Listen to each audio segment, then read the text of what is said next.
योगी मठ में चले जाएंगे, मोदी पहाड़ों पे चले जाएंगे, तब तुम्हें कौन बचाएगा? अरे महाराज, मोदी योगी छोड़ा, तुम्हारे लिए तो एक बजरंग दल काफी है। सीधा सिद्धांत, हैदराबाद में लड़ोगे तो कार्य करोगे, यहां आओगे तो सीधा रेले जाओगे। यह मुनव्वर राना कह रहा था कि मैं अफगानिस्तान चला जाऊंगा। अरे मैं देता हूं टिकट का पैसा, जाओ अफगानिस्तान रहकर के आओ, वहां मरने वाला भी अल्लाह अकबर चिल्लाएगा, मारने वाला भी अल्लाह अकबर चिल्लाएगा। अल्लाह सुनेगा किसकी, ये मैं नहीं जानता। मैं उनको कहना चाहूंगा, मैं हिजड़े को हिजड़ा नहीं मानता, मैं उन हिंदुओं को हिजड़ा मानता हूं जो हिंदू होकर के भी हिंदू धर्म की नीतियों का विरोध करते हैं, सनातन संस्कृति का विरोध करते हैं, राष्ट्रवाद का विरोध करते हैं, जय हिंद वंदे मातरम का विरोध करते हैं। और जब तक मेरे धमनियों में सनातन धर्म के संस्कृति का रक्त प्रवाहित होता रहेगा, राष्ट्रवाद की आवाज उठती रहेगी। सीधा सिद्धांत। नमस्कार, मैं हूं ऋषभ अवस्थी और आप देख रहे हैं ओ न्यूज़ हिंदी। चुनावी कुंभ 2022 का चुनावी कार्यक्रम चल रहा है। लगातार आपको ग्राउंड जीरो से रिपोर्ट दिखा रहे हैं उत्तर प्रदेश चुनाव की। उत्तर प्रदेश का ये अवध क्षेत्र है। अवध क्षेत्र की जो जनता है हर बारी रोचक ढंग से वोटिंग करती है। चार चरणों में चुनाव जो है उत्तर प्रदेश में अब तक हो चुके हैं। उनके प्रत्याशियों की जो किस्मत है वो लॉक हो चुकी है। ईवीएम का बक्सा खुलेगा और 10 मार्च को रिजल्ट पता लगेगा। 5वें चरण के लिए जो सभी पार्टियां हुंकार भर रही हैं, तमाम वादे कर रही हैं, जनता जो है उनके मन में क्या है, किन मुद्दों को ध्यान में रखकर इस बार जनता वोट करने वाली है और यहाँ का ग्राउंड का माहौल क्या है, क्या मूड है, आपको यहाँ से दिखाएंगे। आप हमारे साथ बने रहिए। सबसे पहले आपके जो हमारे साथ जो गेस्ट जुड़े हैं उनसे परिचय करा देते हैं। मोहित राज जी हमारे साथ मौजूद हैं, जो लगातार राष्ट्रवादी जो है प्रवक्ता हैं और तमाम मुद्दों पर अपनी राय जो है रखते रहते हैं। समाजवादी पार्टी से भी जो भैया हमारे साथ मौजूद हैं, कपिल देव मिश्रा जी मौजूद हैं। तमाम मुद्दों पर ये भी अपनी राय रखेंगे और बताएंगे इनकी पार्टी किस तरह से उत्तर प्रदेश में अपना जो दमखम के साथ जो प्रचार में जुटी हुई है, क्या वादे इस बार जनता के बीच में जाके करने वाले हैं। तो हम और जो लोग हैं वो भी सवाल पूछेंगे जनता के बीच। जो सवाल हमारे पास आए हुए हैं सोशल मीडिया के थ्रू, वो भी सवाल इनसे जानेंगे और आपको राय यहाँ से दिखाएंगे। सबसे पहले आप सभी का हमारे चैनल पर बहुत बहुत स्वागत है। मोहित जी, पहला सवाल ये आता है कि उत्तर प्रदेश चुनाव, सबसे बड़े मुद्दे इस बार चुनाव के अंदर क्या दिखाई देते हैं? देखिए, सबसे पहले तो ओ न्यूज़ के सभी दर्शकों को जय हिंद वंदे मातरम, जय हिंदू राष्ट्र। इस बार अगर जो मुद्दा है तो मुद्दा देखिए, शिक्षा भी होगा, मुद्दा रोजगार भी होगा, मुद्दा आध्यात्मिक विकास होगा, मुद्दा भौतिक विकास होगा, मुद्दा सांस्कृतिक विकास होगा। जिस मुद्दे पर आप बात करेंगे उस मुद्दे पर मैं जवाब देने के लिए तैयार हूं। और वैसे भारत देश में चाहे वो सामुदायिक केंद्र का मुद्दा हो, चाहे रोजगार का मुद्दा हो, चाहे सांस्कृतिक विकास का हो, चाहे आध्यात्मिक विकास का हो, सब आवश्यक है। जो आप पूछेंगे वो मैं जवाब दूंगा। अवध के क्षेत्र में अगर आए हैं तो एक बड़ा यहाँ से आपकी जो वीडियो जो है वो भी वायरल हुई थी कि यूपी में काबा का जब सवाल उठाया गया तो यहाँ से क्या जवाब जनता का एक गया था और आप जो एक बड़ा मैसेज देने की कोशिश कर रहे थे, एक बार दर्शकों को जरूर बताएं। देखिए, मैं बड़ा मैसेज ये देने की कोशिश कर रहा था। देखिए, सरकार से सवाल करना सबका संवैधानिक अधिकार है। आपका कॉन्स्टिट्यूशन आपको ये राइट देता है कि आप सरकार से सवाल करें। लेकिन जब आपको सरकार से सवाल करना है तो आप सरकार को मेंशन कीजिए, पार्टी को मेंशन कीजिए, नेता को मेंशन कीजिए। अब अगर आप आकर के कोई आकर के बाहर से आकर के ये पूछेगा कि उत्तर प्रदेश में काबा, तो उत्तर प्रदेश में तो राम मंदिर भी है, उत्तर प्रदेश में तो काशी का भव्य कॉरिडोर भी है, राम भी यहीं पर जन्म लिए और कृष्ण भी यहीं पर जन्म लिए, एम्स भी यहीं पर है, चौड़ी चौड़ी सड़कें भी यहीं पर हैं। तो अगर ये तंज कसा जाएगा कि उत्तर प्रदेश में काबा, तो ये पूरी तरीके से निरर्थक है। हाँ, सरकार के राज्य में काबा आप सवाल कर सकते हैं। उन्होंने सवाल किया था, मैंने जवाब दिया था और वो आप लोगों ने देखा था। मैं चाहूंगा कि जो सहयोगी है उनको भी माइक एक बार पास कर। जी बिल्कुल। सर ये बताइएगा, अखिलेश यादव जो लगातार दम भर रहे हैं, तमाम रैली में एक दावा कर रहे हैं 403 में से 400 सीट लाने की जो बात कह रहे हैं, कितना सच्चाई ग्राउंड पे दिखाई देती है? सच्चाई आपने देखा होगा कि काफ़ी ये वर्तमान सरकार के विरोध में लोग खड़े हैं। बेरोजगारी को लेकर, कोरोना काल में हुई जनता के साथ क्रूरता को लेकर। सर्वप्रथम आपने देखा होगा कि जब कोई भी व्यक्ति कोरोना पॉजिटिव हुआ तो उसको क्रूरतापूर्वक उठा लिया गया। बाद में यही कहा गया कि इनको अपने घर में रहें, वहाँ पे देखें, और जब कोई हालत बिगड़े तब इनको अस्पताल शिफ्ट किया जाए। और पहले अगर कोई भी कोरोना पॉजिटिव हो गया तो उसके घर वालों से मिलने नहीं दिया गया, उसकी लाश नहीं दी गई, उसको देखने नहीं दिया गया। तमाम लोग बेरोजगार हो गए, भूखे मर गए। और ताली और थाली बजा करके उस समय थाली बजवाई जा रही थी, टार्च जलवाया जा रहा था जब लोग भूखे मर रहे थे। उनका ध्यान इधर नहीं गया माननीय प्रधानमंत्री जी का कि देश हमारा कहाँ जा रहा है, कितने लोग बेरोजगार हो रहे हैं, पैदल आ रहे हैं, पैदल जा रहे हैं, भूखे मर रहे हैं। कितने लोग अपने लड़के बच्चे से मिलने के लिए तरस रहे थे, रास्ते में पड़े थे, आने जाने का कोई साधन नहीं रह गया था। बिल्कुल ये लग रहा था कि जैसे देश ही खत्म हो जाएगा। एक तरीके से स्थिति इतनी भयावह हो गई थी। और माने इनकी बीजेपी की देश में, प्रदेश में पूरा सरकार इनकी थी, या चाहते तो उसकी व्यवस्था बेहतरीन ढंग से कर सकते थे, लेकिन कुछ इनका दिखा नहीं धरातल पे। एकदम त्राहिमाम मचा हुआ था पूरे उत्तर प्रदेश में नहीं, पूरे देश में। एक बार आप माइक देंगे तो मैं इससे जवाब ले लेता। मोहित जी बताइएगा, जो इन्होंने ऐसे सवाल उठाया कि किस तरह से कोरोना काल में जब सबसे ज़्यादा जनता को जरूरत थी तब सरकार पूरी तरह से फेल हो गई, और ना सिर्फ कोरोना काल में बेरोजगारी की भी उन्होंने बात कही, क्या जवाब? आपका सवाल उठाना बिल्कुल स्वाभाविक है, लेकिन आपने 80 करोड़ जनता को जो मुफ्त में राशन दिया गया, आपने उस पर सवाल नहीं उठाया। 80 करोड़ जनता को मुफ्त में राशन दिया गया, आपने उस पर सवाल नहीं उठाया। दूसरी बात, कोरोना केसेस की अगर बात की जाए तो अगर आप देखेंगे अमेरिका की तकरीबन आबादी 33 से 35 करोड़ के समथिंग यानी बीच में है, और देखते देखते वहां पर कितनी मौतें हुई हैं। जरा अमेरिका की मौतों का आंकड़ा उठाइए, फिर उत्तर प्रदेश के आबादी के अनुसार में उत्तर प्रदेश की मौतों का आंकड़ा उठाइए, आपको सीधा स्पष्ट जवाब मिल जाएगा। आपकी बात थी भुखमरी की, तो आप जाकर के सर्वे कीजिए, ग्राउंड रिपोर्ट कीजिए, वहां आपको पता चल जाएगा एक भी जनता भुखमरी से नहीं मरी है कोरोना में। सीधा सिद्धांत, कोई भुखमरी से नहीं मरा है। और 80 करोड़ जनता को अगर कोई राशन मुहैया करवा पाए, मैं किसी पार्टी का विशेष समर्थक नहीं हूं, लेकिन भारतीय जनता पार्टी एक ऐसी पार्टी है जो 80 करोड़ जनता को बिना किसी भेदभाव में, यहां तक कि पहले तो पैसे में राशन दिया जाता था, फ्री में राशन दिया गया, रिफाइंड भी दिया गया, नमक भी दिया गया। अब इससे ज्यादा क्या किया जा सकता है? सवाल उठाने वाले अपना अपना सवाल उठाते रहेंगे, जवाब जवाब देते रहेंगे। जैसे यहाँ से कहा कि बेरोजगारी की जब बात की और तमाम मुद्दे पे बात की, तो वो लगातार ये कह रहे हैं कि जब राशन दे दिया, घी तेल सब चीज़ें सरकार दे रही, इससे ज़्यादा क्या देगी? दो बातें हैं ऋषभ जी। पहली चीज़ कि आप घी तेल देने आए थे या रोजगार देने आए थे, प्रथम चीज़। और दूसरी चीज़, जिस राशन और दाल और रिफाइंड का आप दम भर रहे हैं, और जो बात इन्होंने की आदरणीय कपिल जी ने कहा, ये प्रथम लॉकडाउन की बात, जब जनता त्राहिमाम कर रही थी तब आपका राशन कहा था, तब आपका तेल कहा था। ये 2022 के चुनाव के समय आपको याद आया कि जनता गरीबी से मर रही है। 2022 आप छोड़िए, 2021 आप छोड़िए, अभी थोड़ी देर बाद आप जानते हो क्या कहेंगे? अभी तो आप मान लीजिए कि दूसरे को डिपेंड कर रहे हैं, अभी थोड़े समय बाद आप जो है इंदिरा गांधी के शासनकाल में पहुंच जाएंगे कि ये जो राशन योजना है वो तो इंदिरा गांधी के शासनकाल के समय से आ रही है। मैं आता हूं सीधे मुद्दे पे, सुनिए, देखिए, ना मैंने डिस्टर्ब किया ना आप डिस्टर्ब कीजिए, आपने बोला मैंने सुना। अभी आदरणीय जी ने बताया, इन्होंने डिफेंड करने का प्रयास किया। आप पार्टी को डिफेंड कर रहे हैं ना कि जनता को डिफेंड कर रहे हैं? जनता को जब डिफेंड करोगे तब जनता के मुद्दों पर आओगे। और रही बात जो आज 2022 की करें, 2022 से नहीं मिल रहा है राशन 2.5 साल से मिल रहा है, निरंतर मिल रहा है, और आने वाले समय में भी निरंतर मिलेगा। ये वो भारतीय जनता पार्टी है जो सबका साथ, सबका विकास, सबका विश्वास जैसी नीतियों पर चलने का कार्य करती है, और बिना किसी भेदभाव के सभी योजनाओं को जनता तक पहुंचाने का प्रयास करती है। एक राष्ट्रीय अध्यक्ष जो हैं अखिलेश यादव जी समाजवादी पार्टी के, उन्होंने कहा कि ये बताइए कि भाजपा को 2 ही चरण में ऐसा क्या लग गया कि भगवा झंडे उतरने चालू हो गए, जो भाजपा के झंडे थे वो गाड़ियों से गायब हो गए, घरों से गायब होने लग गए, इस तरीके की उन्होंने बात कही। खाली र्यूमर, बस एक ऐसी अफवाह उड़ा दो, कुछ ना कुछ ऐसी बातें फैला दो। अखिलेश यादव एक अच्छे नेता हैं, बढ़िया नेता हैं, लेकिन उनके अंदर क्या है? देखिए, जो नेता होगा देश का, उसको तीनों पे काम करना पड़ेगा भाई। आप रोजगार पे काम करोगे तो संस्कृति पे भी काम करोगे। तो अखिलेश यादव जी ने क्या किया? सांस्कृतिक कार्यक्रम करवाए, लेकिन फर्क सिर्फ इतना हुआ, अब अयोध्या में दीपोत्सव हो रहा है, तब 1260 करोड़ में सैफई महोत्सव होता था, और उसी समय मुजफ्फरनगर में दंगा होता था। फर्क सिर्फ इतना है, और फर्क साफ है, वो आपको दिख रहा है। एक जवाब यहाँ से क्या जाएगा कि कह रहे सैफई के अंदर महोत्सव में और अयोध्या के दीपोत्सव में दोनों में फर्क साफ दिखाई दे रहा है। क्या फ़र्क है? क्या जब उन्होंने दीपोत्सव मनाया, उन्होंने महोत्सव मनाया, क्या दिक्कत है इसमें भाई? कौन? नहीं, महोत्सव से भारतीय संस्कृति किस तरह भैया कुठाराघात हो गया, इस पर ये बताइए। देखिए, मैं साफ शब्दों में बताना चाहता हूं किस तरीके से जो है कुठाराघात हो गया। आप मुझे एक जवाब दीजिएगा, आप अपने बच्चों को, मैक्सिमम लोग होते हैं, हमारे गांव में एक नाच की प्रथा होती थी, जब शादियों में और विवाहों में अक्सर नाच की प्रथा होती थी। तो ये हमारे ही यहाँ के लोग के बच्चों को नहीं जाने देते थे। भाई वहां किस लिए जाओगे, वहां तो नाच हो रही है। अयोध्या के दीपोत्सव में लोग बच्चों को दर्शन कराने के लिए ले जा रहे हैं। एक तरफ से अध्यात्म, दूसरी तरफ से संस्कृति, तीसरी तरफ से सनातन, चौथे तरफ से राष्ट्रवाद। और सैफई महोत्सव में ऐसा आपको क्या दिख गया? वो नाच वहां पर हो रहा था जो बाप बेटे एक साथ बैठ करके नहीं देख सकते थे, वो अखिलेश यादव और मुलायम यादव बैठ करके देख रहे थे। हमारी युवा पीढ़ी किस तरफ जा रही है, यह तय आपको करना है। अपने बच्चों को अयोध्या का सांस्कृतिक दीपोत्सव देंगे या सैफई का वो महोत्सव देंगे?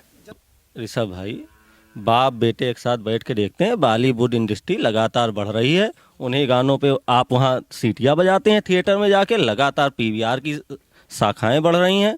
तो देख कौन रहा है? केवल सपा देख रही है या केवल मुलायम सिंह का परिवार देख रहा है? जनता देख रही है ना। सफाई महोत्सव जनता के लिए होता था, ये करने की कोशिश है। नहीं, अच्छी बात है, जो कुछ हो रहा है वो जनता के लिए ही हो रहा है। लेकिन मैं ये फर्क बता रहा हूं, आप से पूछिए कि आप अपने बच्चों को संस्कृति से, राष्ट्र से जोड़ेंगे या उस नाच को दिखाने का प्रयास करेंगे? हमें तो लगता है अपने भी बच्चों को फिर गांव के नाच में भी भेजना चाहिए। फर्क क्या है भाई? वहां बॉलीवुड के नचनिया नाच रहे हैं, यहाँ छोटे स्तर के नचनिया नाच रहे थे। गांव में मैं मोहित भाई ये पूछना चाहता हूँ, जाता कौन है देखने? नहीं, जाता कौन है? जाते हैं ना, इसका मतलब जो जाते हैं वो संस्कृति उनको आप संस्कृति से अलग कह रहे हैं।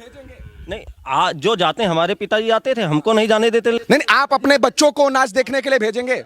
वो भी जब वो देखने काबिल होंगे तो जाएंगे, बिल्कुल जाएंगे। तब हमारे देश का चीफ मिनिस्टर जब अपने पिता के साथ बैठ करके जनता के टैक्स का 1260 करोड़ उसमें वे करता है, तब हमें दिक्कत होती है। हम भी 18% टैक्स देने वाले हैं। भैया, जब जनता के टैक्स का उत्सव में व्यय हो सकता है, महोत्सव में नहीं हो सकता। नहीं, 1260 करोड़। एक सवाल और ले लेते हैं। जी, अखिलेश यादव जो है वो कह रहे हैं कि अगर समाजवादी पार्टी सरकार आएगी हाँ। तो पेट्रोल के जो दाम है वो कम होंगे, और अगर भारतीय जनता पार्टी वापस से रिपीट करती है तो फिर से 200 रुपए तक पेट्रोल के दाम चले जाएंगे। अच्छा, क्या जवाब देंगे? इसमें जवाब कुछ देने की आवश्यकता नहीं है। क्या अखिलेश सत्ता में नहीं थे या मुलायम सत्ता में नहीं थे? उनके समय पे पेट्रोल के दाम क्या थे? आप 2014 की मैं आपको पर्ची दूंगा, आपको 84 का रेट दिखाऊंगा, 84 का। अभी आपको 95 में यहां मिल रहा होगा, 96 में मिल रहा होगा, समथिंग जो भी पेट्रोल का दाम है। आने वाले समय में महंगाई को कोई भी सरकार पूरी तरीके से नहीं घटा सकती। हाँ, अंकुश लगाया जा सकता है, पूरी तरीके से घटाया नहीं जा सकता। और जो भी सरकारें आएंगी, जो पेट्रोल का दाम तय किया जाता है वो सिर्फ भारतीय बाजारों से नहीं तय किया जाता, बल्कि अंतरराष्ट्रीय बाजारों से भी तय किया जाता है। तो सीधा सा सिद्धांत, महंगाई अगर एक मुद्दा है, रोटी कपड़ा और मकान अगर एक मुद्दा है, तो राष्ट्रवाद भी एक मुद्दा है। और राष्ट्रवाद की नीतियों पर आपको भी प्रखरता से बोलना पड़ेगा, आपको भी प्रखरता से बोलना पड़ेगा। एक बार नाम बताइए। दस्तगीर। दस्तगीर जी, ये बताइएगा कि जो कह रहे हैं कि राष्ट्रवाद एक मुद्दा है और राष्ट्रवाद के नाम पर इस बार क्या वोट पड़ेगा, या फिर जो अखिलेश यादव कह रहे हैं कि बदलाव की लहर है वाकई में? अखिलेश यादव को जो देने वाले होंगे वो अखिलेश यादव को देंगे, और जो राष्ट्रवाद वाले हैं वो राष्ट्रवाद को देंगे। तो ये जो अखिलेश यादव वाले और राष्ट्रवाद वाले हैं, ये फर्क मतलब कैसे नजर आएगा? लड़ाई है, दोनों लड़ रहे हैं। अब देखो, जीत जिसकी हो उसकी माना जाएगा। हम पढ़े लिखे हैं नहीं, अनपढ़ हैं, हम ज़्यादा जानकार नहीं हैं, लेकिन हम समाजवादी के साथ हैं, समाजवादी के साथ रहेंगे। किस आधार पे? काम के आधार पे या फिर मुस्लिम है सिर्फ इसलिए? अच्छा है, उनका काम बहुत अच्छा है। रोडें बनवाते हैं, पुल बनवाते हैं, सड़क बनवाते हैं। बीजेपी की सरकार में कुछ नहीं बना। बीजेपी की सरकार में कुछ बनता नहीं है। अगर काम अच्छा कर रहे हैं इसलिए मुस्लिम नहीं है सपोर्ट, तब भी कर रहे हैं। कह रहे मुस्लिम हो या ना हो, उससे फर्क नहीं है, सपोर्ट काम पे है। बिल्कुल। आपको जब देश आजाद हुआ, देश का पहला शिक्षा मंत्री, आजाद भारत का पहला शिक्षा मंत्री मुस्लिम था। हमने इसी भारत देश को 4 मुस्लिम उपराष्ट्रपति दिए। सीधा सा सिद्धांत, हमारे देश का एक मुसलमान व्यक्ति, खैर मैं धर्म पंथ संप्रदाय मत मजहब पर नहीं बोलूंगा, डॉक्टर एपीजे अब्दुल कलाम की जहां बात आएगी, लेकिन सीधा सिद्धांत, डॉक्टर एपीजे अब्दुल कलाम के अगर नीतियों को देखा गया तो उन्हें देश के सबसे सर्वोच्च पद, राष्ट्रपति के पद पर बिठाया गया। दूसरी बात, आप बता रहे हैं कि भारतीय जनता पार्टी ने कुछ नहीं बनवाया, तो सुनिए, राम मंदिर अखिलेश यादव ने बनवाया। इनका मतलब है काशी का भव्य कॉरिडोर इनके नजर में अखिलेश यादव जी ने बनवाया होगा। और अगर देखा जाए केदारनाथ का जीर्णोद्धार, हो सकता है अभी वो भी बता दे समाजवादी ने कराया। हो सकता है अभी ये भी बता दे कि सोमनाथ मंदिर का जीर्णोद्धार भी उन्होंने ही करवाया। हो सकता है अभी ये भी बता दे कि रामानुजाचार्य की प्रतिमा भी उन्होंने लगाई। हो सकता है अभी ये भी बता दे कि पूर्वांचल हाईवे एक्सप्रेसवे जो है वो भी अखिलेश यादव ने ही बनवाया। हो सकता है अभी ये भी बता दे कि अटल टनल योजना के माध्यम से जो राष्ट्रव्यापी रोडों का निर्माण किया गया वो भी पूरी तरीके से समाजवादी पार्टी ने करवाया। मैं किसी पार्टी का डिफेंडर नहीं हूं, लेकिन जहां बात राष्ट्रवाद की आएगी, सनातन संस्कृति की आएगी, और जो पार्टी सनातन धर्म के संस्कृति के उत्थान के लिए कार्य करेगी, निस्वार्थ भाव से बोलूंगा और खुले मंच पर बोलूंगा। अच्छा, ये बताइएगा कि ये वहां से बोल रहे हैं कि अखिलेश यादव ने, जो जैसे अखिलेश यादव हर बार कहते हैं कि हमने फीता जो है वो योगी आदित्यनाथ काट रहे हैं, काम हमने कराया था, क्या वाकई में वैसे ही इनकी विचारधारा सहमत करें? ये तो बिल्कुल गलत क्या है। यहाँ गोंडा में लोगों ने प्रत्यक्ष देखा, योगी बाबा आए, मत्स्य संस्थान का फीता काटा, पतंजलि योग चिकित्सालय का, वो पॉलिटेक्निक का फीता काटा, और मेडिकल कॉलेज का तो यहाँ 3 बार कट चुका है, अभी तक खैर शुरू नहीं हुआ है, फीता 3 बार कट चुका है। और कृषि विश्वविद्यालय का फीता उन्होंने काटा, और यहाँ सभी लोग जानते हैं वो सपा सरकार की देन है। और रही बात राम मंदिर की, तो राम मंदिर ये लेना आप क्रेडिट बंद करिए, वो सुप्रीम कोर्ट के आदेश पे होना है। अगर किस्मत से सरकार भाजपा की थी तो आप भाजपा का क्रेडिट लीजिए। एक मिनट मुझे बोल लेने दीजिए, ठीक है। और दूसरी बात, सड़कों के जो जाल, आप मुझे लगता है इधर से ही आए होंगे, हाँ? तो आपको अब क्या ही बताना, प्रत्यक्षम किम प्रमाणम, कितने सड़कें बनी, हाँ? भाजपा के विधायक थे, भाजपा के सांसद हमारे यहाँ 25 साल से हैं, और ये मुख्य सड़क है। अभी जब कटरा घाट का पुल टूटा था, सरयू का पुल, तो पूरा ट्रैफिक इस पर डाइवर्ट था, लेकिन कितनी बुरी हाल है। और पूर्वांचल एक्सप्रेसवे की बात कर रहे हैं, आपने एक्सप्रेसवे की डिफिनीशन बदल दी। वो 3-3 मीटर की वो पट्टियाँ कहाँ हैं, 9 मीटर के वो डिवाइडर कहाँ हैं, जिनमें हरे पेड़ लगने चाहिए थे, वो आपने केवल 22 के चुनाव को ध्यान में रखते हुए आप डिफिनीशन बदल दे रहे हैं, और आप बता रहे हैं एक्सप्रेसवे बनवाया हमने। जी, यहाँ से सवाल उठाएगा कि सबसे पहले कि फीता काटने का काम योगी आदित्यनाथ कर रहे हैं, काम अखिलेश भैया ने किया था, आप लोगों ने सिर्फ फीता काटा, पहला सवाल। दूसरा, इन्होंने यहाँ से जो कहा कि पूरी तरह से जो बीजेपी है वो जानबूझ करके टारगेट कर रही है, इनके जो काम है उसको क्रेडिट लेने के लिए काम कर रही है, क्या कहेंगे यहाँ से? जिसके पार्टी के शासन काल में कार्य होगा फीता वही काटेगा, कि फीता काटने के लिए इटली की रानी और इटावा के राजकुमार को बुलाया जाएगा? भाई, इटली की रानी और इटावा के राजकुमार फीता काटने के लिए नहीं ना आएंगे। जनता ने मुख्यमंत्री माननीय योगी आदित्यनाथ जी को चुना, तो माननीय योगी आदित्यनाथ जी ही फीता काटेंगे। दूसरी बात, अभी इन्होंने रोड की बात की कि जो 3 पट्टियां कहाँ गायब हो गई, आप करें तो रासलीला, हम करें तो कैरेक्टर ढीला। मतलब ये करें वो सही है। अब ये जो है रोड के पट्टियों पर सवाल उठाने के लिए आ रहे हैं, जिनके शासनकाल में राष्ट्रव्यापी रोडों का कोई निर्माण नहीं किया गया। और अगर जो बता रहे हैं ना कि आगरा एक्सप्रेसवे हमने बनवा दिया, ये एक्सप्रेसवे हमने बनवा दिया, तो सीधा सा सिद्धांत, अगर सरकार में रहोगे तो सिर्फ एक मुद्दे को लेकर के चलोगे तो उस पर कार्य नहीं होगा। मैंने बोला सांस्कृतिक विकास, आध्यात्मिक विकास, भौतिक विकास, इन तीनों विकास पर जो सरकार जोर देगी बिना किसी भेदभाव के, सबका साथ, सबका विकास, सबका विश्वास लेकर के चलेगी। ये जनता उसी का चुनाव करती आई है, उसी का चुनाव भविष्य में करती रहेगी। कहते चलो उनका तो आपने फीता काट लिया, कोई बात नहीं, पर अपने यहाँ की रोड क्यों नहीं बनाए? अपने यहाँ की रोड बनवा लेते। कहाँ की? जो करनेलगंज की रोड बताए।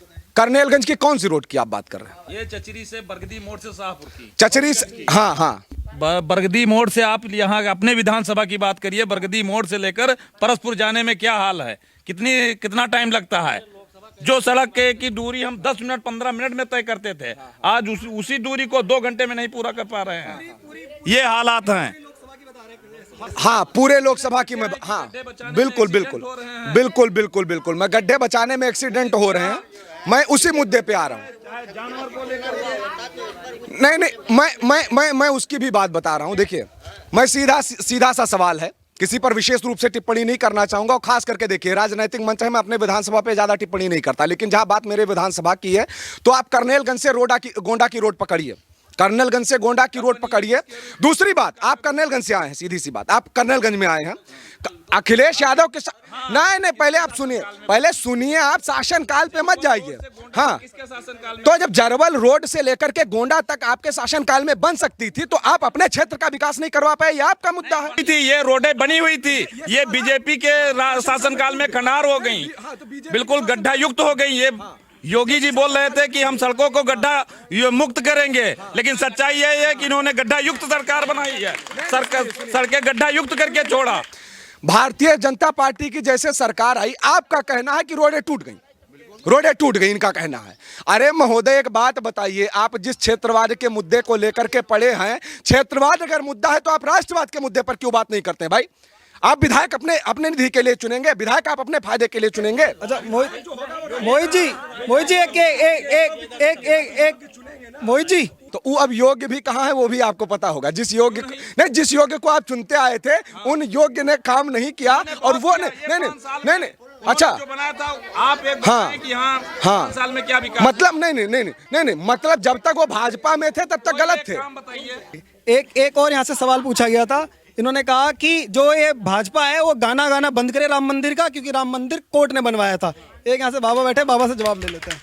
अगर भाजपा ना आई होती तो ये संभव ही नहीं था। ये चाहे कांग्रेस रही, चाहे विपक्षी दल तमामों जो रहे, अराजक तत्व, ये सब जो है क्या नाम बनने ही नहीं देते। ना ही वो ढांचा ध्वस्त होता, ना ही उत्खनन होता वहाँ, और ना भग्नावशेष मिलते, ना वो प्रमाण। सब कुछ हो जाने के बाद भी कांग्रेस और ये विपक्षी गण मिल करके सामूहिक प्रयास से फैसला होने नहीं दे रहे थे। लेकिन वो भाजपा के आने के बाद ही ऐसा संभव हो पाया कि सारे साक्ष्यों पर जो प्रमाण प्रस्तुत किए गए थे उसी आधार पर निर्णय हुआ, जजमेंट हुआ।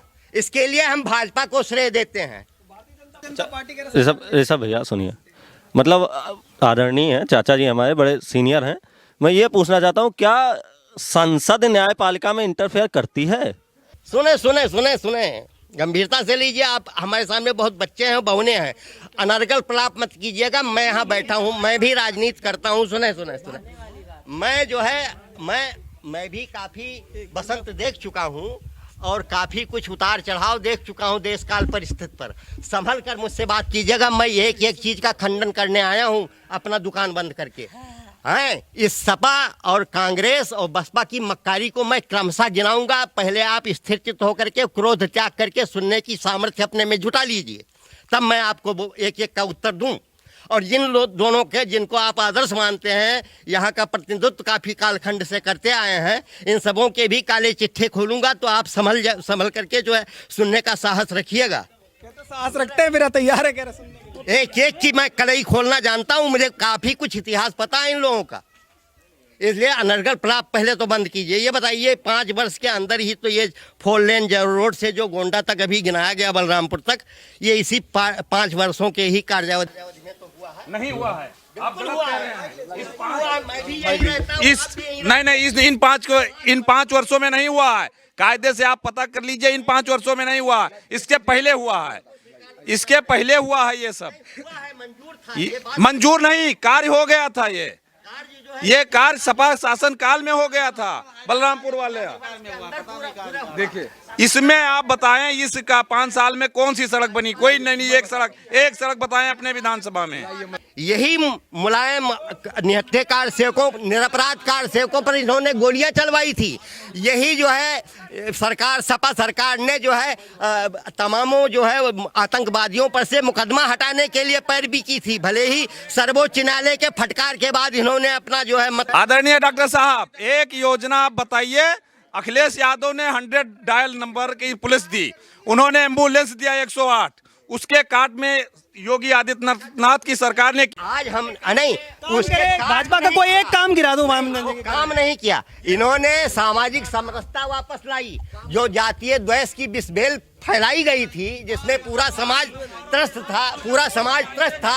आतंकवाद, दंगा फसाद, पत्थरबाज, ये जो तमामों संरक्षित थे सपा द्वारा, उन सबों के जो है क्या नाम, उन पर अंकुश लगा, प्रभावी अंकुश लगा, जिससे लाभ हुआ हो जनता को, वो काम बताइए आप। ये जितनी विकास योजनाएं चली हैं इधर की, चाहे घर घर जो है शौचालय दिया गया है, चाहे तमामों खाद्यान्न वितरण हुआ है, चाहे तमामों बेघरों को घर दिया गया है, ये क्या जो है क्या नाम अच्छे काम नहीं है? इसको नहीं माने। फ्री आपको जो है क्या नाम वैक्सीन लगाई जा रही है, फ्री। सुने नहीं भाजपा सपा वालों ने कहा था कि इसको अगर लगवाओगे तो हिजड़े हो जाओगे, नपुंसक हो जाओगे। समझ रहे हो? सपा वाले बोले थे, कह रहे थे, लोगों को गुमराह कर रहे थे, कहकर इसको लगवा लिया तो तुम हिजड़े हो जाओगे। और ये भाजपाई जो है क्या नाम वैक्सीन है, कह रहे लोगों को गुमराह क्यों कर रहे थे? वैक्सीन पहली बार लगी हुई है, वैक्सीन कोई पहली बार लगी है। इसके पहले बड़ी बड़ी बीमारियां, हैजा, पोलियो। जी कपिल जी के सवालों का मैं जवाब दूंगा, चाचा जी के सवालों का मैं जवाब दूंगा, सीधा जवाब। हम ये जो वैक्सीन का आपके पास बाबा दोबारा आऊंगा, मैं आपके पास दोबारा आऊंगा। अभी एक मिनट रुक जाइए, एक मिनट रुक जाइए, दोबारा आऊंगा। बीच में बोलेंगे तो कार्यक्रम खराब होगा, है ना? डॉक्टर साहब, एक आप वैक्सीन का प्रचार कर रहे हैं इतना। यहाँ से एक सवाल उठा था कि राम मंदिर जो है उसका भाजपा गाना बंद करे, क्योंकि वो कोर्ट ने बनवाया था, ठीक है? तो वहाँ पे जवाब देते कि कार सेवकों पे जिसने गोली चलवाई या सब तमाम चीजें उन्होंने बताई। वो कह रहे हैं वैक्सीन को लेकर भी कि दुर्प्रचार कर रहे हैं, विरोध बता रहे हैं, चीजें कर रहे हैं। सच्चाई क्या है? सच्चाई, आपने वैक्सीन लगवाई, मैं मानता हूँ, लेकिन इसके पहले वैक्सीन नहीं लगी। आप टीबी रोग था उस समय, भारत देश में उतने संसाधन भी नहीं थे, और ये BCG हैजा रोग जो गांव में फैलता था, इसके टीके नहीं लगे। आज भी बच्चे जो होंगे गांव या उनका सवाल उनका दूसरा है, वो बोल रहे हैं कि दुर्प्रचार क्यों किया, मतलब गलत क्यों लोगों को बताया, ये वो पूछ रहे हैं। व्हाट्सएप, ये तो व्हाट्सएप का फॉरवर्ड है, किसी ने नहीं कहा। हाँ अरे बाबा एक सेकंड, बाबा ये बोल रहे कोरोना महामारी टीकाकरण पर बात कर रहे हैं, जिसके लिए इनके ही नेता ने, सपा के नेता ने ही कहा था कि अगर इसको लगवाओगे तो हिजड़े हो जाओगे। सही में कहा था कि ये तो आप कह रहे व्हाट्सएप पे पढ़ के बोल रहे हैं इसे, समझ रहे हैं? लिखित नहीं, न जाने कितना अखबारों में पढ़ा गया, न जाने कितने, तो जितना आप बोल रहे हैं क्या लिखित प्रमाण आपके पास है? एक जवाब, एक माइक दे दीजिए एक बार। वही जी, एक सवाल। नहीं, सुनिए, सबसे पहले आप जहां से शुरुआत किए थे, मैं सीधे 1 मिनट में पूरी बात, आप शांत हो जाइए, मैं क्लियर कर दे रहा हूं पूरी बात को, मैं 1 मिनट में खत्म कर दे रहा हूं। आपका जवाब था कि राम मंदिर जो है सुप्रीम कोर्ट बनवा रहा है, अच्छी बात है, सुप्रीम कोर्ट बनवा रहा है। क्या सुप्रीम कोर्ट सिर्फ जो है 2017 की सरकार में बना? क्या इससे पहले सुप्रीम कोर्ट नहीं था? इससे पहले सुप्रीम कोर्ट नहीं था। दूसरी बात, कांग्रेस का 70 साल से शासनकाल था।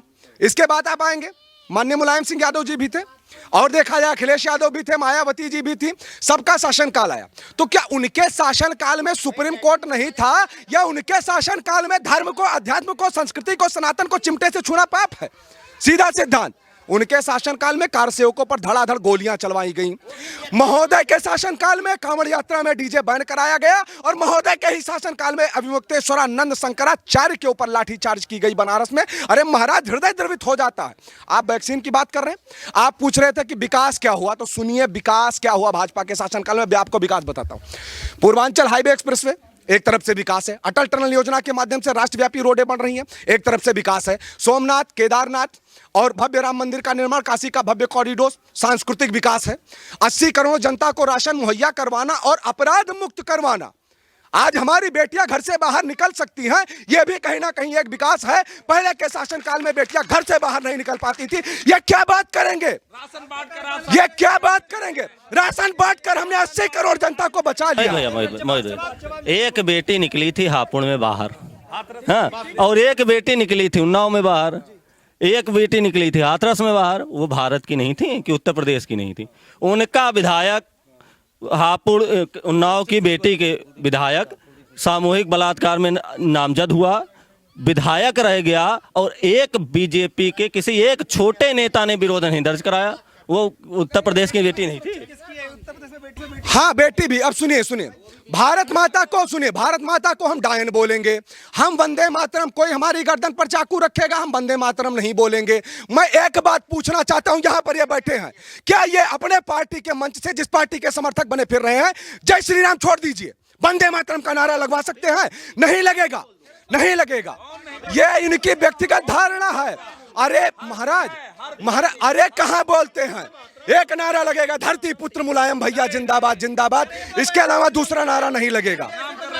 और सुनिए, जय श्री राम का नारा नहीं लग सकता। हाँ, भारत माता की जय, यही से ये व्यक्तिगत, आदरणीय जी, ये व्यक्तिगत आप बोल सकते हैं। आपके राष्ट्रीय अध्यक्ष आपको पद से हटा देंगे, आप बोलिए मंच से बोल के दिखाइए, मंच से बोल के दिखाइए, मंच से एक बार जय श्री राम का नारा बोल करके दिखाइए। नहीं बोलेंगे, शांत हो जाएंगे।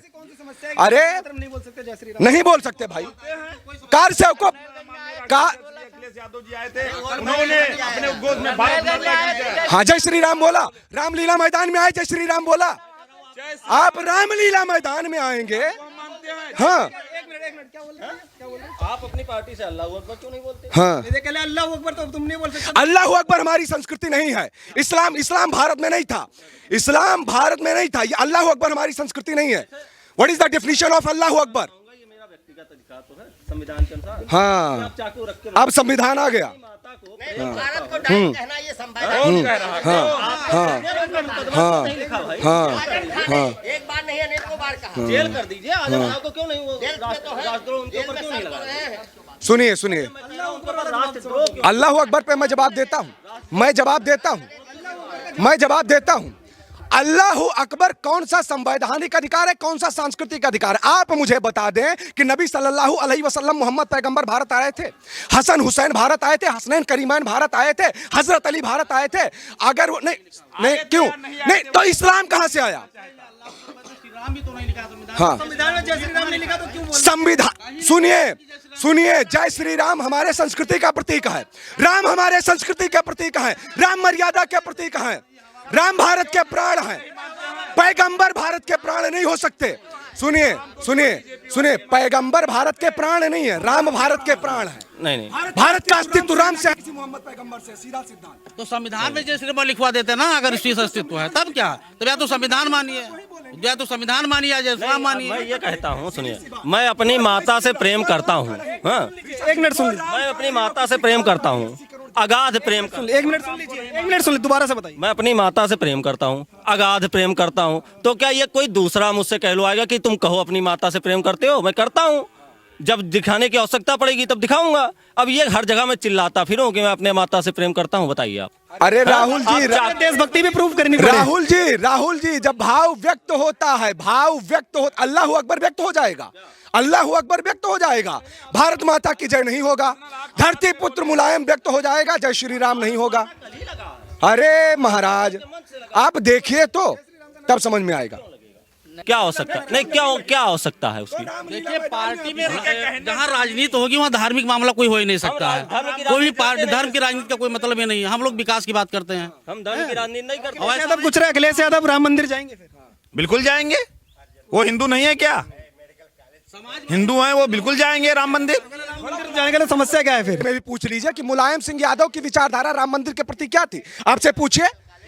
मुलायम सिंह यादव जी की विचारधारा राम मंदिर के प्रति क्या थी, जिस सपा का आप नेतृत्व कर रहे हैं? कार सेवकों पर धड़ाधड़ गोलियां चलवा दो, भैया की सरकार आ जाए कांवड़ यात्रा में डीजे बैन कर दो, भैया की सरकार आ जाए जय श्री राम बोले जेल में डाल दो, भैया की सरकार आ जाए तो आजम खान का लड़का अगर नमाज पढ़ने के लिए बाहर निकलेगा तो वहां से होली बैन कर दो। आजम खान का लड़का समाजवादी कोई संवैधानिक पद पर सरकार आती है तो सभी धर्म के लिए होनी चाहिए, हिंदुओं को टारगेट क्यों? कहीं कोई टारगेट नहीं किया जा रहा है हमारे समझ से। ये लोग केवल बीजेपी वाले दुष्प्रचार करके हिंदू मुस्लिम राइट करने के लिए, केवल हिंदू मुस्लिम राइट करने के लिए ये सब भाषाएं बोलते हैं। मैं नहीं बोलूंगा आदरणीय जी, मैं नहीं बोलूंगा। सपा के शासन काल में कितने मंदिरों का निर्माण किया गया ये बताइए? हज हाउस में गिनाने के लिए बैठा हूं, आप बताइए। सपा के शासन काल में कितने मंदिर बनाए गए?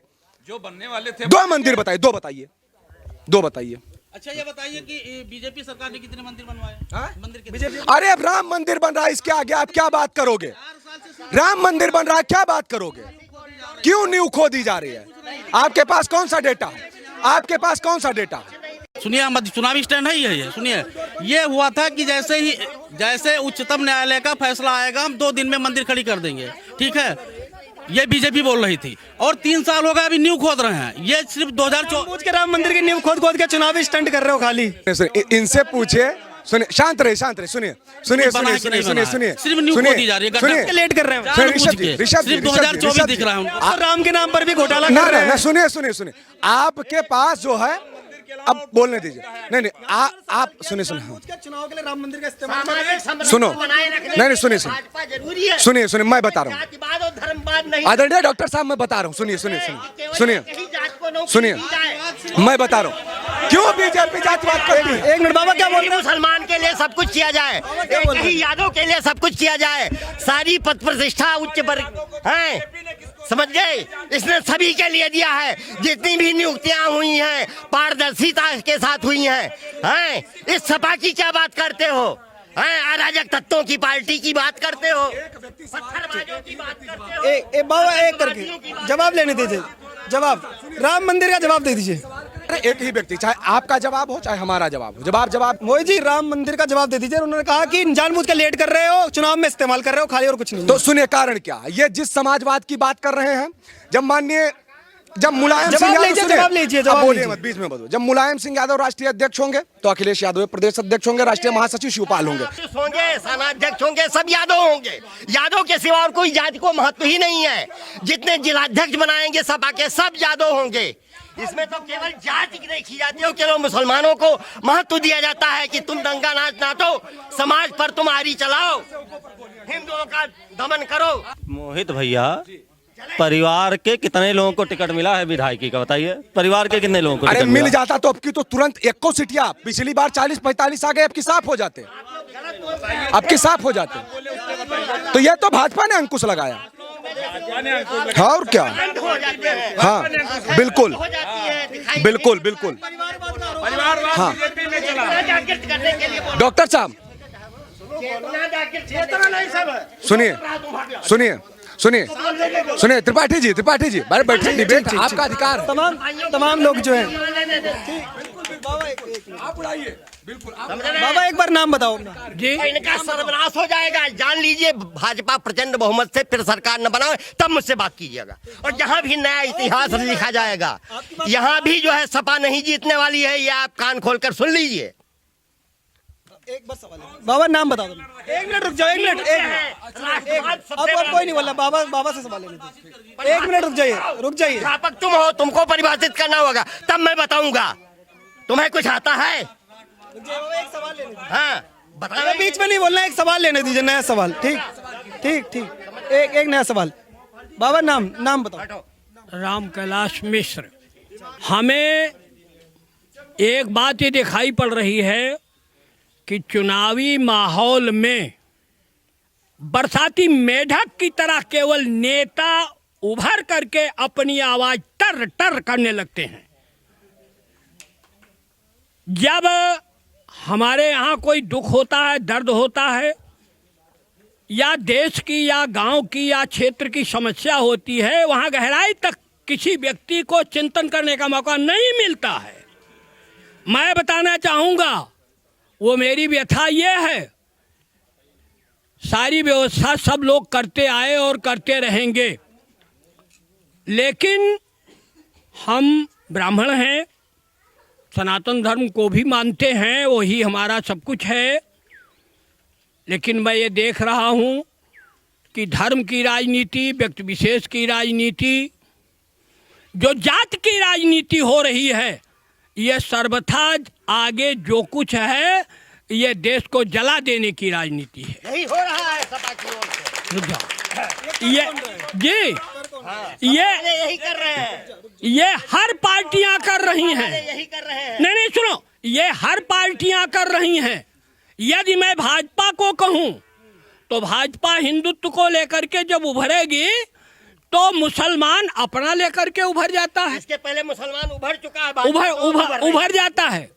अब रही बात, हमारे यहाँ जो सिख हैं वो अपने संप्रदाय को आगे नहीं लाते, लेकिन जब मैं देखता हूँ चुनावी माहौल आता है तो हिंदू और मुसलमान का मुद्दा सर्वोपरि हो करके और ये जनजीवन में एक दरार बढ़ाने लगता है। मैंने बड़े बड़े नेताओं को, हमने राजनाथ सिंह को चुनाव में सुना। सर्वप्रथम इस मुद्दे को किसने उछाला? सुन जिन्ना का नाम किसने सबसे पहले जो है उनको आदर्श माना अपना? पहले इस पर हम कुछ टिप्पणी चाहेंगे आप लोगों की।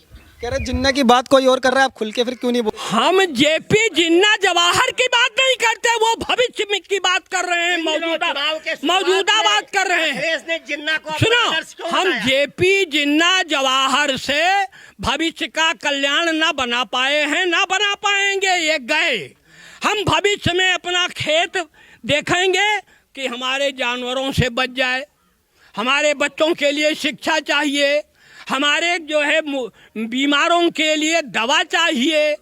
हमको ना जेपी चाहिए, ना जिन्ना चाहिए, ना जवाहर चाहिए। हमको स्कूल चाहिए, अस्पताल चाहिए, सड़क चाहिए। और सबसे बड़ा मुद्दा हमारा ये है कि गांव या न्याय पंचायत स्तर पर आवारा पशुओं को बांधने के लिए एक गो आश्रय चाहिए। आप हमारे दरवाजे पे आए हैं, आपका स्वागत है। मेरे दरवाजे पर आप देखिए कि गौएं बंधी हुई हैं। ऐसी भी गायें बंधी हैं जो दूध नहीं देती हैं, और इसी में निगाह करिए 2-4 ऐसी भी गायें होंगी जिनमें रस्सी नहीं लगी है, वो केवल चली आई हैं। इस मुद्दे पर क्यों? इनके पास वोट नहीं है गायों के पास। अगर इनके वोट होता तो इनकी सुरक्षा हो जाती। ठीक, एक का जवाब ले लेते हैं। एक बार प्रधानमंत्री जी ने घोषणा की है। मोहित जी ये बताइएगा, लगातार वो कह रहे हैं कि ना कोई शिक्षा के लिए काम कर रहे हैं, ना गायों के लिए कोई इंतजाम है, फसलें चर जा रही हैं, गाय रखाएगा कौन? देखिए, अगर बात की जाए पशु की तो आप अगर एक बार देखिए, मैं सीधा बताता हूं। देखिए, अगर बहुत समय पहले हम लोग एक आवाज उठाते थे, संस्कृति के मंच से भी मैं भागवत कहने के लिए जाता था, भागवत के मंच से भी, सनातन के मंच से भी आप भी आवाज उठाते थे, मीडिया चैनल वाले भी, कि गौहत्या बंद करो।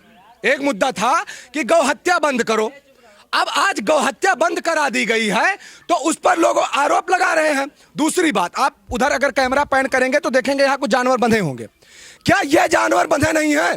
क्या ये खुले घूम रहे हैं, किसी का खेत चल रहे हैं? तो जब तक गाय दूध देगी आप उसको रखोगे, और गाय दूध नहीं देगी आप उसको छोड़ दोगे, तो हर एक पशु की जिम्मेवार सरकार बनेगी। दूसरी बात, 2019 में नंद योजना के माध्यम से गौशालाएं बन रही थी। मैं ये पूछना चाहता हूं कि जो लोगों को थोड़ी सी भी व्यथा थी, एक बार जाकर के आप ज्ञापन देते, अपने यहाँ प्रधान को दीजिए, ये ना सुने तो आगे जाकर के जो एसडीएम को ज्ञापन दीजिए। आप अगर ज्ञापन ज्ञापन देने के बाद भी अगर सरकार कार्य नहीं कर रही, तब आप उठाइए उस सवाल को। आप सरकार का सपोर्ट नहीं करेंगे, सरकार का समर्थन नहीं करेंगे, अपनी विचारधारा को आगे नहीं बढ़ाएंगे, बस खाली आप ये कहेंगे। और ज्यादातर हम जानते हो, देखिए भाई अपने भाषा में, जे 1 बीघा के खेतिहार नहीं है, उनका बहल्ला से सबसे ज्यादा परेशानी है। बोवे के 1 बीघा नहीं है, लेकिन सबसे ज्यादा उनका बहल्ला से परेशानी है। अभी आप करनेलगंज से आए हैं, एक ससुर फहीम बूट हाउस, एक दुकानदार 1 बीघा छोड़ दो, 10 बिस्वा के खेती ना करत बाय, लेकिन वह बहल्ला पर खाली ज्ञान देता है, तब हमका दिक्कत होती है। चलिए जवाब, 1 मिनट जवाब ले लेते हैं। कहते हैं जिनके पास जमीन नहीं है वो भी गाय पे ज्ञान दे रहे हैं, और खाली बोल रहे हैं कि पशु की समस्या है। नहीं, हमारे पास है पर्याप्त, और हम भी गाय पे ज्ञान दे रहे हैं कि परेशानी है। हाँ बिल्कुल है। और ये कह के आप नहीं किनारा कर सकते कि लोगों ने छोड़ दी, ये होना था, छोड़ी जाती थी पहले। आप ये कह के आए थे कि हम इनके लिए व्यवस्था करेंगे, 250 करोड़ का, 230 करोड़ का, 380 करोड़ का बजट दिया आपने, कहाँ चला गया, कहाँ बनी गौशाला? और ज्ञापन लोगों ने दिए, अपने प्रधान के माध्यम से दिए, एसडीएम के माध्यम से, मैंने अपनी ग्राम सभा में दिए, कौन सुन रहा है? और इतना आज के दौर में, इस बेरोजगारी के दौर में, इस महंगाई के दौर में इतना किसे समय है कि वो महीने में 4 दिन तहसील और महीने में 5 दिन डीएम कार्यालय दौड़ेगा? आपसे एक सवाल आप पूछिए, आपसे एक सवाल आप पूछिए।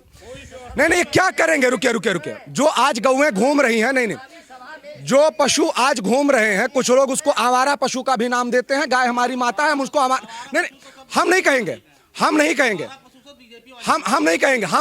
कहेंगे, कोई भी कह रहा हो। दूसरी बात आप सुनिए, इनसे पूछिए कि अगर ये गौएं गौशाला में नहीं बनती है तो उसके लिए दूसरा उपाय क्या है? कट जाएंगी। आप कटने का समर्थन करते हैं? आपसे सवाल पूछिए, दीजिए आईडी दीजिए, पूछिए कटने का समर्थन करते हैं? मैं बिल्कुल कटने का समर्थन नहीं करता हूं, लेकिन अगर गौशाला में नहीं बनती तो सरकार का कर्तव्य है उनका कोई दूसरा विकल्प निकाले। मजबूत होगा तो गौशाला बनेगा। लीजिए, अब लीजिए, अभी आप हमें खारिज कर दे रहे हैं सिरे से। बिल्कुल बनेंगी, निश्चित रूप से बनेंगी। और अभी हम विपक्ष में हैं तो आप हमें खारिज कर दे रहे हैं कि हम आपको 10 सीट नहीं जीतने खाली देंगे। एक गौ हत्या बंद होने से विरोधी पूरी तरीके से बौखला गए हैं, सीधा सा सिद्धांत। 1 मिनट की ये ने घोषणा की है कि जैसे ही पुनः ये सरकार निर्वाचित होगी और ये चुनाव आयोग का जो प्रतिबंध है खत्म हो जाएगा, हम लोग स्वतंत्र हो जाएंगे कुछ करने के लिए, तो अस्थाई व्यवस्था हम इसलिए करेंगे, जो छुट्टे जानवर घूम रहे हैं उनके लिए अस्थाई व्यवस्था करूंगा। अब इससे बड़ा हम क्या करें? उनको मृत्युदंड दे दें कि सीधे गोली मार दें? इन सपाहियों के कहने से ये तो कह रहे हैं कि समाजवादी की पार्टी की सरकार आ जाएगी, जो योगी आदित्यनाथ नहीं कर पाए, योगी आदित्यनाथ नहीं पाए, हम करवा देंगे। सनातन धर्मियों की जो है क्या नाम विरोधी पार्टी, वो क्या करेगी? वही कटवा देंगे। शासन काल आ जाएगा, तुरंत ये जितनी भी गौएं हैं सब कट जाएंगी। ये खाली दम भरने का प्रयास कर रहे हैं, जो कर से ऊपर गोलियां।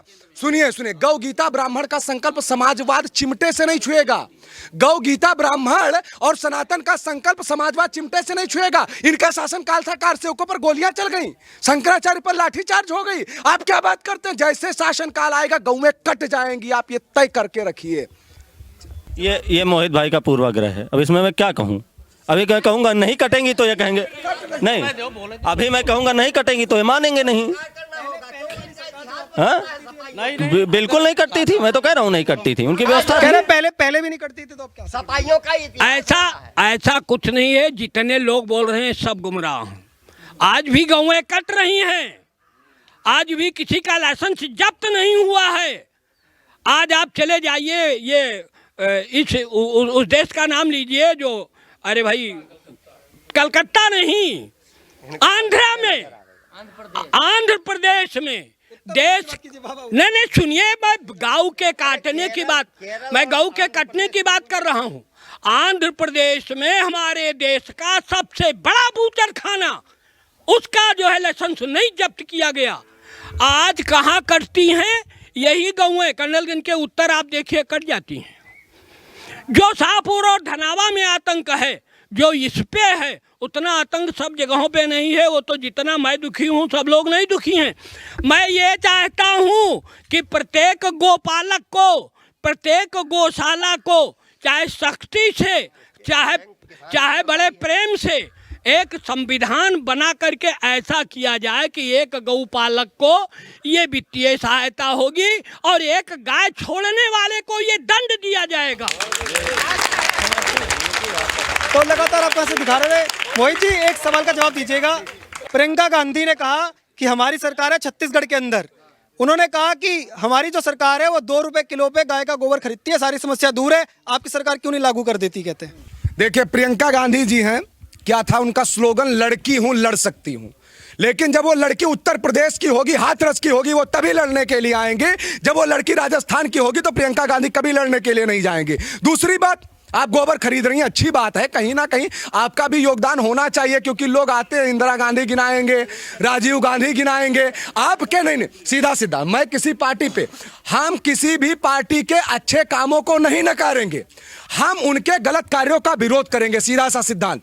अगर कोई भी पार्टी अच्छा कार्य करती है तो वो बात भी होनी चाहिए, गलत कार्य करती है तो वो बात भी होनी चाहिए। लेकिन जो कांग्रेस सरकार आज गोबर खरीदने का दम भर रही है, उसी कांग्रेस सरकार के शासनकाल में करपात्री जी महाराज के आप प्रवचनों को जाकर के उठा करके देखिए, करपात्री जी महाराज ने श्राप दिया था गौ हत्याओं, सीधा गाय को गोली मरवा दी गई थी कांग्रेस के शासनकाल में। आप जाकर के डेटा उठाइए, वो जो है गाय का गोबर खरीदने की बात करते हैं, जो गोली मरवा देते हैं, सिखों का नरसंहार करवा देते हैं। कांग्रेस पे क्या बात करें भाई, करपात्री महाराज के श्राप के कारण आज कांग्रेस का विलय हो गया, और यही अभी मुक्तेश्वरानंद जी के श्राप से इन पार्टियों का भी विलय होगा, आपके आंखों के सामने होगा, समय रहते। कहां सा 70 साल से महाराज बहुमत में थी, साफ हो गए, 10 सीटों पे नहीं लड़ पाए। हाँ, आज भी तो 10 साल थी कांग्रेस केंद्र में। नहीं तो अभी होती जा रही है, धीरे धीरे महाराज, नहीं करत करत अभ्यास ते जड़ मत हो तो सुजान। अस्तित्व तो शाश्वत सत्य है ना, अस्तित्व तो शाश्वत सत्य है, तो कांग्रेस अपने चरम पे थी, अस्त हो रही है, क्या भाजपा सदैव चरम पे रहेगी? हाँ, तो ये अस्त होगी नहीं, एक मिनट नहीं, ये तो इसी प्रकार निंदनीय आचरण हो जाएंगे तो इसका भी मैं आज भी कह रहा हूं, सुनिए, मैं विचारधारा का समर्थक हूं, ना कि किसी विशेष पार्टी का। जब तक भारतीय जनता पार्टी की विचारधारा राष्ट्रवाद के लिए है, जब तक भारतीय जनता पार्टी की विचारधारा सनातन के लिए है, तब तक हम उनके साथ हैं। प्रदेश की बात कर रहे थे, उत्तर प्रदेश में सबसे बड़ा बूचड़खाना बीजेपी विधायक संगीत सोम का कहां है बताइए, कहां है बताइए, तथ्य के साथ बताइए, कहां है ना, डेटा में बताइए। ये आप आरोप लगा रहे हैं तो तथ्य बताइए, आप तथ्य बताइए, आप तथ्य बताइए, कहां है बताइए। आपने पूछे संगीत सोम का बूचड़खाना कहां है, पूछे, जगह बताइए, अंकुश लगाया जाए। सरधना सबसे बड़ा बूचड़खाना सरधना में है, संगीत सोम गाय काटी जा रही है, सबसे बड़ा, और उनके यहाँ से मांस निर्यात अर्जेंटीना, मतलब विदेशों में मांस निर्यात होता है। ये लोग हवा बना रहे हैं। एक मिनट बाबा रुक जाइए, ठीक, कुछ अंतिम पड़ाव में है, ये डिबेट खत्म करने होने वाली है, बाबा रुक जाइए, ठीक। उत्तर प्रदेश चुनाव में असदुद्दीन ओवैसी की जैसे ही एंट्री हुई, उन्होंने एक बड़ा बयान दिया और पूरे देश में उस पर चर्चा हुई। वो बयान था कि जब योगी मठ में चले जाएंगे, मोदी पहाड़ों पर चले जाएंगे, तब तुम्हें कौन बचाएगा? क्या जवाब जाएगा इस अवध की धरती से? आप आए हैं सीधा मुद्दे पर, डॉक्टर साहब मुझे जवाब देने दीजिए। योगी मठ में चले जाएंगे, मोदी पहाड़ों पे चले जाएंगे, तब तुम्हें कौन बचाएगा? अरे महाराज, मोदी योगी छोड़ा, तुम्हारे लिए तो एक बजरंग दल काफी है, पहली बात। दूसरी बात सुनो, आज मैं बताता हूं, चाहे असदुद्दीन ओवैसी हो,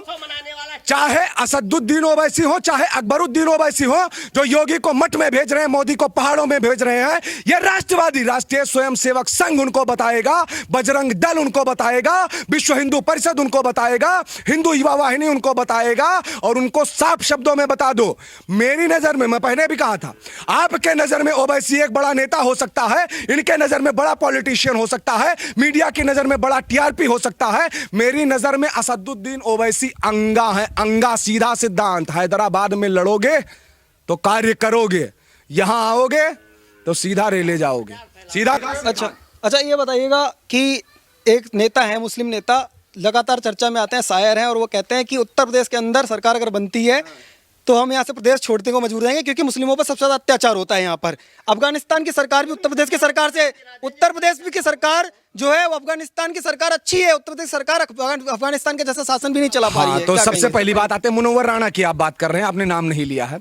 हमें तो लगता है, देखिए, कोई योगी के उससे जो है प्रदेश छोड़ रहा है, कोई देश छोड़ रहा है। चुनाव उत्तर प्रदेश में हो रहा है, चर्चा पाकिस्तान में हो रही है। नहीं, चुनाव उत्तर प्रदेश में हो रहा है, चर्चा पाकिस्तान में। और बौखलाहट तो देखिए, ये बौखलाहट बताती है। ये मुनव्वर राना कह रहा था कि मैं अफगानिस्तान चला जाऊंगा। अरे मैं देता हूं टिकट का पैसा, जाओ अफगानिस्तान रहकर के आओ। वहां मरने वाला भी अल्लाह अकबर चिल्लाएगा, मारने वाला भी अल्लाह अकबर चिल्लाएगा। अब अल्लाह सुनेगा किसकी, ये मैं नहीं जानता। वहां कोई आरएसएस नहीं है, वहां कोई बजरंग दल नहीं है, वहां कोई भगवाधारी गुंडे नहीं है, वहां योगी आदित्यनाथ नहीं है। लेकिन मरने वाला भी अल्लाह अकबर चिल्ला रहा है, मारने वाला भी अल्लाह अकबर चिल्ला रहा है। मुनव्वर राणा ने भगवा को भगवा आतंकवाद की परिभाषा देने का प्रयास किया था। मैं आपको एक बात बताना चाहूंगा, आपको पता होगा, हिंदुओं ने कभी किसी के ऊपर सीधा वार किया ही नहीं है, सीधा सिद्धांत था। अगर अटैक हुआ है तो मुस्लिमों की तरफ से ही हुआ है। और इतिहास उठाइए, मैं पिछले बार भी बोला था कि इनकी विचारधारा क्या है, सिर्फ चांद सितारों वाली। उसने सोचा था कि चांद सितारे होंगे, एक परचम के तले सारे के सारे होंगे। जितने मारे हैं मुसलमानों ने, पूरी दुनिया ने मिलकर नहीं मारे होंगे। और अगर ये यथार्थ सत्य नहीं है तो मैं आज पूछता हूं कि नबी के नवासों का कत्ल करने वाले कौन थे? हसन हुसैन को मारने वाले कौन थे? हजरत अली को मारने वाले कौन थे? बीबी फातिमा को मारने वाले कौन थे? और अफगानिस्तान में, काबुल में मुसलमानों को ही मारने वाले कौन थे? बताइए, आरएसएस वाले थे। अच्छा ये बताइए, अब आप राम मंदिर के लगातार बात करते हैं, चीज़ें करते हैं, तो शफीकुर रहमान जो सपा के नेता हैं, उन्होंने कहा कि ये बताइए, जो गलती अयोध्या में हुई थी वो अब मथुरा में नहीं होगी। 40 करोड़ है, हल्के में मत ले। हाँ, तो डेटा में 18 करोड़ आएंगे, 40 करोड़ है, इनको हल्के में मत लेना। खाली इनको 80 करोड़ जनता में 40 में इनको राशन देना। ये एक के चौथाई आ गए हैं, लेकिन ये अल्पसंख्यक आयोग से आते हैं।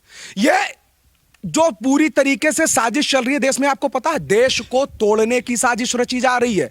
इनका सिद्धांत यह है, बच्चे अल्लाह की देन नहीं है, जनसंख्या में बच्चे पैदा करके देश पर कब्जा करो लोकतांत्रिक रूप से। ये जहां गए हैं वहां पर कब्जा किए। एक देश नहीं था मुसलमानों का, देखते देखते 57 मुस्लिम देश हो गया। और एक सनातन धर्म जो विश्व में फैला हुआ था, वो आज भारत देश में भी सिमट करके जा रहा है। मैं इस पर मुसलमानों को दोष नहीं देना चाहूंगा, इस पर दोष देना चाहूंगा तो उन तथाकथित हिंदुओं का जो हिंदू होकर के हिंदू का विरोध करते हैं। सीधा सिद्धांत मैं उनको कहना चाहूंगा। मैं हिजड़े को हिजड़ा नहीं मानता, मैं उन हिंदुओं को हिजड़ा मानता हूं जो हिंदू होकर के भी हिंदू धर्म की नीतियों का विरोध करते हैं, सनातन संस्कृति का विरोध करते हैं, राष्ट्रवाद का विरोध करते हैं, जय हिंद वंदे मातरम का विरोध करते हैं। और जब तक मेरे धमनियों में सनातन धर्म के संस्कृति का रक्त प्रवाहित होता रहेगा, राष्ट्रवाद की आवाज उठती रहेगी। सीधा सिद्धांत जी। जो बीजेपी में नहीं है वो हिंदू नहीं है? बताइए, जो बीजेपी नहीं है वो हिंदू नहीं है? ले लीजिए, ये गलत शब्द, असंवैधानिक शब्द है। मैं बीजेपी में नहीं हूँ, मैं हिंदू नहीं हूँ। मुझे नहीं, वो बैठे हैं, भागवत शास्त्री हैं, सनातन के बड़े ज्ञानी हैं। मैं बताऊंगा ना, मेरे जवाब दे। नहीं, आपसे नहीं, आपके सवाल का एक जवाब। पहले आप हिंदू हैं कि पहले आप बीजेपी में हैं? पहले आप हिंदू हैं? हाँ, तो पहले आपकी विचारधारा है या पार्टी है? पहले आपकी विचारधारा या पार्टी है? तो आपको जय श्री राम का नारा लगाने से मंचों से क्या एतराज है, मुझे बताइए। नहीं लगा रहे हैं। कौन? आप यहां लगा रहे हैं, वहां लगाएंगे। राष्ट्रीय अध्यक्ष जी आपको बर्खास्त। पाकिस्तान नहीं, समाजवादी पार्टी के कितने मंचों से जय श्री राम के नारे लगते हैं? नहीं, आप बताइए। आदरणीय तिवारी जी, आदरणीय तिवारी जी कितने मंचों से जो है जय श्री राम के नारे लगाए गए? जय श्री राम का नारा क्यों लगाऊं? मुझे धर्म की राजनीति नहीं करनी है। कोई तरह डर तो बोलते ना, मैं बोल रहा हूँ। ठीक, आखिरी बाबा संदेश लेते, क्या बोल रहे हो? और विरोधी है उस पार्टी ये से, आप क्यों जुड़े हैं? नहीं, ये महामूर्खता है कि जो पार्टियां हैं वो जातिगत हैं। जातिगत वोट बैंक के पीछे उनकी विचारधाराएं हो सकती हैं। क्या मायावती हिंदू नहीं है? आप बताइए, कांग्रेस में हिंदू नहीं है? वो राम मंदिर, नहीं सुनो, नहीं, राम मंदिर और ये मथुरा का मंदिर, केदारनाथ, ये सब सांप्रदायिकता से जुड़े हैं। जो शासन होना चाहिए वो सर्वजन सुखाय की बात। शासन धर्म प्राण होना चाहिए, शासन धर्म प्राण होना चाहिए। जब तक धर्म प्राण शासन नहीं होगा, देश का पतन हो जाएगा। निरपेक्ष होना चाहिए, धर्म निरपेक्ष नहीं। धर्म की जहाँ अपेक्षा होगी वहाँ पर विधर्मी शासन होगा। धर्म नहीं, पहले समझें धर्म निरपेक्ष का अभिप्राय।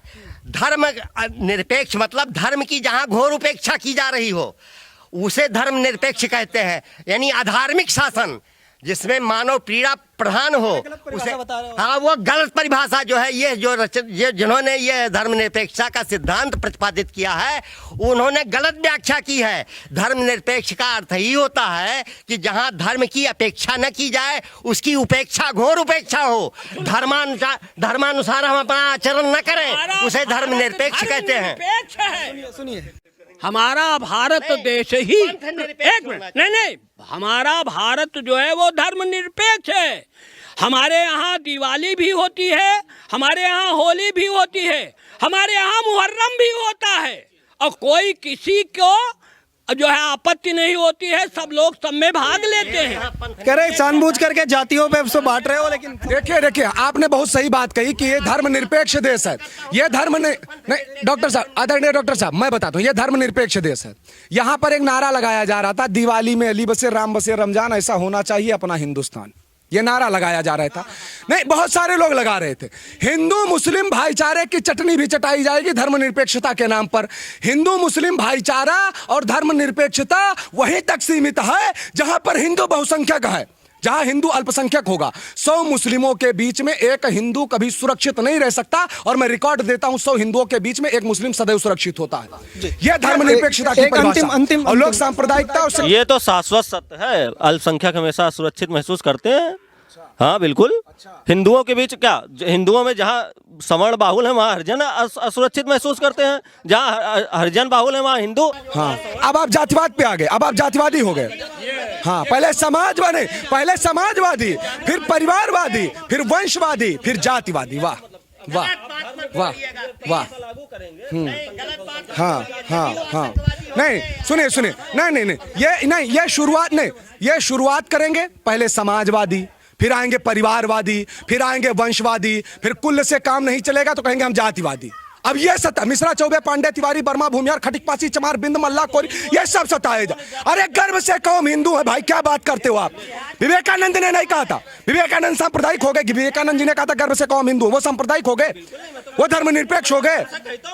हिंदू होना गुनाह है इसलिए क्योंकि हिंदू ही हिंदू का विरोध कर रहा है। कि मुस्लिम कौन कह रहा है कि हाँ हम मुस्लिम, हम हिंदू हैं, हम जय श्री राम बोलते हैं, भारत माता की जय बोलते हैं, वंदे मातरम बोलते, क्या सपा में होना? क्या नहीं, हम सपा से हैं, हम समाजवादी पार्टी से हैं। हमारे लिए जय अखिलेश तय अखिलेश, हम समाजवादी पार्टी से।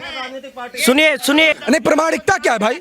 आप अपनी विचारधारा बता सकते हैं, समाजवादी पार्टी का टैग नहीं लेंगे। चुनाव में बस कुछ दिन यहाँ पे वोटिंग होने वाली है, कितनी सीट? नहीं, मैं बीजेपी का लूंगा, मैं नियुक्त किया गया हूं, तब मैं बीजेपी का लूंगा। हाँ, आप लीजिए। पूर्ण बहुमत में सरकार बनाने जा रही है, 300 सीटें ला रही है। बिल्कुल। कितनी सीट भारतीय जनता पार्टी इस बार और समाजवादी पार्टी लाने जा रही है? जी, एक मिनट रुक जाइए। एक होता जानतो का, अभी सुनो, जानतो का हुआ है, ये बरसे वाले हैं, जो बरसता है वो गरजता नहीं है, तो ये खाली बरसता है। और सुनो, और सुनाइए, सुनो, हम आपका बताईता है, ये जो बताओ तो कितना सीट बताई नहीं? 300 प्लस कुछ भी हो सकता है। फरहा हो जी, फरहा जो धान होसा के बाद उड़ जाता है ना सन से, वो फरहा हो जाई है। और सुनो, तब की 47 50 भी सीट नहीं? हाँ नहीं आएगी, समाजवादी पार्टी नहीं आएगी, एक भी नहीं आएगी। समाजवादी पार्टी की 50 सीटें नहीं निकलेंगी। और सुनिए, अखिलेश यादव करहल विधानसभा बचा ले जाए तो बड़ी बात नहीं छोड़ी थी विपक्षियों के लिए, लेकिन सच्चाई जो है वो आज सबके सामने आ चुकी है। चाहिए कितनी सीट आएंगी? हम भाजपा वाले 300 प्लस जा रहे हैं, ये अंतिम सत्य है। हम वाले फेविक्विक डाले हैं उसमें, वो जो ईवीएम है, ईवीएम मशीन में कमल वाले रुके, बताता हूँ, सुनिए इधर सुनिए, मैं बताता हूँ। नहीं, मैं जवाब देता हूँ, मैं जवाब। इनसे पूछिए जो फेविक्विक की बात कर रहे हैं, इनसे पूछे कौन से चुनाव निशान पे फेविक्विक पड़ा था, जरा इनसे पूछिए। हाँ, अब सुनिए, अब कमल पे चुनाव, अब बस मैं यही सुनना चाहता था, जब कमल जीत रही है, ये बस हटाइए, हो गया, खत्म, टाटा, खत्म। ये इनको ए भैया एक आखिरी कमेंट, उसके बाद को गुमराह मत कीजिए। कहने में गलती हुई, लेकिन बात यही थी कि समाजवादी पार्टी वगैरह फेविक्विक डाल करके ब्लॉक किया गया। जवाब क्या जाएगा? जवाब दीजिए, जवाब। दबाइए नहीं, बात को मेरे दबाइए नहीं, बात को समझ गए, आपका जवाब लेने दो, जवाब बोलो। देखिए, अभी सब लड़कियां हैं, अब इनका इनाय पता भाई कि कमल वाले पर पड़ी है कि ऊपर जो हवा नहीं, तो जवाब ये दे रहे हैं, जो बात ये फेविक्विक की कर रहे हैं, बात ये फेविक्विक की कर रहे हैं। जिन्होंने भी ये कार्य किया और जिन्होंने भी ये कृत्य किया, पूर्णतया उसकी निंदा की जाती है। ऐसा कार्य नहीं करना चाहिए। सीधा सिद्धांत ये है, उचित जवाब। एक कमेंट बाबा बता रहे थे कि क्या किया जाता था पहले? नहीं, पहले तो जो है पूरे बूथ लूट लिए जाते थे और उस मतपेटी में जो है पानी डाल दिया जाता था। सपा में ये करते थे कौन? ये जो है शिवपाल यादव एंड सन्स। अरे ऋषभ जी, सपा के शासनकाल में मुख्तार अंसारी, अतीक अहमद, अफजल अंसारी, आजम खां सीधे हवा में असला लहराते थे। अब क्या बात कर रहे हैं? गुंडाबाद सीधे अगर देखा जाए पूरी तरीके से चरम पे था, पूरी तरीके से चरम पे था। डाल के क्या हो गया? उनके जगह जगह पे गुंडागर्दी चल रही थी, जगह जगह पर माफियागिरी चल रही थी। कहाँ पे? अब मुख्तार अंसारी सीधा असला लहराता था गाड़ियों पर बैठ करके। आप क्या बात कर रहे हैं आजमगढ़ में? चलिए खत्म। चुनाव सीट कितनी आ रही है सपा की? सीट 300 प्लस आ रही है एकदम। हाँ 300 प्लस बिल्कुल। समाजवादी पार्टी 300 प्लस, 300 प्लस आ रहे हैं और बीजेपी 50 भी नहीं आएगी। जमाना बाबा भारतीय जनता पार्टी ये कह रहे हैं, यहाँ से बोल रहे हैं 50 सीट भी भारतीय जनता पार्टी नहीं लाने। कितनी आ रही है? 350 प्लस। हाँ कितनी बाबा सीट कितनी आ रही है? बच्चे उड़ जाएंगे सपा के, ये आज नोट कर लीजिए। भाजपा की कितनी सीट आ रही है बाबा? 300 प्लस। हाँ जी हाँ, हाँ कोई सीट आ रही है ऋषभ जी, 300 प्लस। ऋषभ जी, एक नारा था कि नई हवा है नई सपा है, यही तो हारा था। तो ये नारा ऐसा नहीं, इस नारे में खुद नई हवा है नई सपा है, नई सपा है फिर से सपा है, ये नारा था पूरी तरीके से। पूरी तरीके से तो तमाम यहाँ के जो लोग हैं उनसे हमने बात करने की कोशिश की। इन सभी लोगों का कहना है कि उत्तर प्रदेश चुनाव में तमाम मुद्दे हैं, तमाम राजनीति चल रही है, लेकिन देखना है होगा कि 27 तारीख को यहाँ पर जब वोट पड़ेंगे तब यहाँ की जनता जो है कौन सा बटन दबाती है, किस ओर यहाँ का जनता का मत जाता है। आप देखते रहिए, जुड़े रहिए ओ न्यूज़ हिंदी के साथ। धन्यवाद, जय हिंद।